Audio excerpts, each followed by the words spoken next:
Friends, పసుపు సన్యాసి శుభోదయం. ఇలా అన్నగారి కాడ లైట్ ఎలగలేదు. నేను ఒకటి చెప్పదలుచుకున్నా. రాత్రి వాట్సాప్ గ్రూపుల్లో నేను 4 యూరియా బస్తాలు కావాలని చెప్పాను. అడిగితే వరప్రసాద్ అన్న బీజేపీకి చెందిన నాయకులు మనకి వ్యాగన్లు వస్తున్నాయి చైనా నుంచి అని చెప్పారు. మేము మాకు అవసరం ఉందంటే రాళ్ళపాడు రిజర్వాయర్ నిండలేదు కదా, ఇప్పుడు ఏం అవసరం అన్నారు.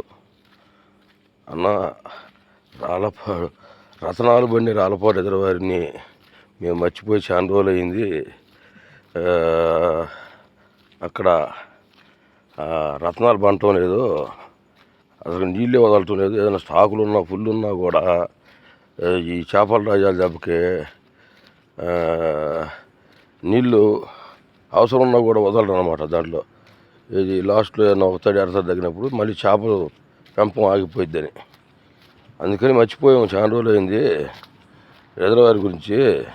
దాంట్లో స్టాఫ్ లేరు. 1.1 టీఎంసీ కెపాసిటీ నీళ్ళు ఉండాల్సింటే 0.9 టీఎంసీ సామర్థ్యం మాత్రమే ఉంది. మాకు 2 సార్లు నిండితే కానీ మాకు పంట పండదు. మాకు సంవత్సరం నుంచి 1.5 టీఎంసీ వాటా ఉన్నప్పటికీ ఇప్పటి వరకు ఎప్పుడు రాలేదన్నా.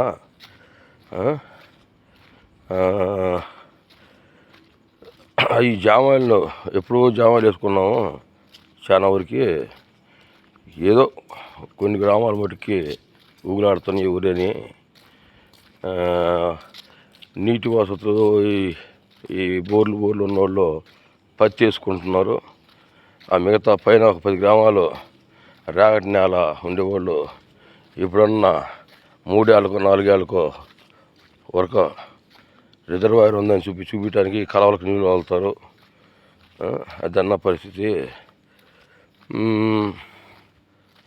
మనకి అదుల్లో పైరు వేస్తే పండుద్ది కానీ లేకపోతే ఎండుద్దన్నా.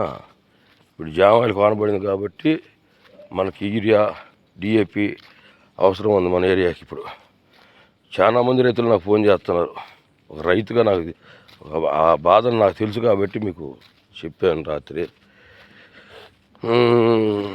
మన వాళ్ళు మిత్రపక్షాలైనా ప్రతిపక్షాలైనా కూడా కందుకూరులో ఆ రాళ్ళపాడు రిజర్వాయర్ ఉందని చెప్పి దానికి ఇబ్బందులు అని చెప్పి గుర్తించలేదు. వాళ్ళు కూడా వాళ్ళతోటి అందరు కలిసి వాటాలు ఏమన్నా పెట్టుకొని దాంట్లో చేపలు వేసుకుంటున్నారో ఏమో అని కూడా పెట్టాను మన పోస్టు.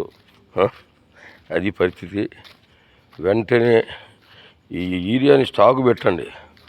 రైతులకి ఇప్పుడు అవసరమైద్దో వాన పడినప్పుడు మనం వర్షాధారితంగా ఉంది మేతలకు, లేకపోతే పశువుల పోషణకి, మేతలకి, ఈ జామాయిలకి ఇట్లాంటి వాటికి అవసరం ఉంటుంది. ప్రభుత్వాన్ని కోరండి వెంటనే అదేదో తొందరగా రప్పించడని చెప్పి మా రైతాంగం తరఫున మీకు మనవి చేస్తున్నాం అన్న.